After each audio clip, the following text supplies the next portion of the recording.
Hi there, I'm Stuart, one of the co-founders of Vividly. Today we're going to talk about a few aspects that can help you sell more for the same amount of trade dollars. Really, what are some things that founders or leaders or sales teams might want to keep in mind? First one for me is you need to know the rules of the game for each retailer and distributor that you work with and how to use those to your advantage.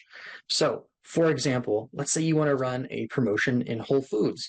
You've got a scan direction, or you could go an MCB direction potentially. Let's say that you go the scan direction. Well, there is going to be scan back date ranges. Maybe I'm running a 2-week promotion. I'm going to get charged that scan 2 days before and 5 days after. So now I'm actually getting charged for 3 weeks. I have a scan back fee of 2 cents, but that also actually applies to MCBs. I have a prime affinity scan, which also applies to MCBs. I have a TPR fee of $11,000, but kind of depends on each department. If I go the MCB route, I have to deal with UNFI's absolute max markup. I've worked at brands where this is anywhere from 35 to 40%. And now also that buy window for that MCB could be, 4 weeks long. So what is my expected spend if I go that scan route versus what is my expected spend if I go that MCB route?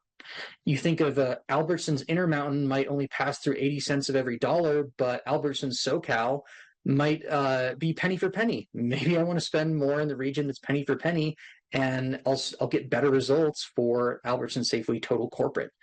These types of ways of how to kind of play the game the proper way, but really make sure you understand the rules to maximize your spend is something to not pass over. A lot of people are thinking, how do I fine tune my, price on shelf to maximize lift or something? Don't overcomplicate it. Get deep in the weeds with what are the rules and master them. One other piece is I really like the perspective of cost per incremental dollar or incremental unit if you're looking to focus driving trial. So basically, how much do I need to spend for every incremental unit I'm trying to sell? So that's just a stat to throw out there that I really like to track personally.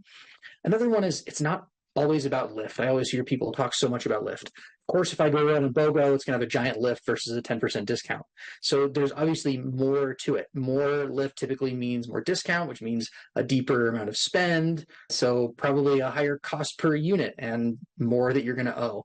Don't chase lift unless it's financially viable.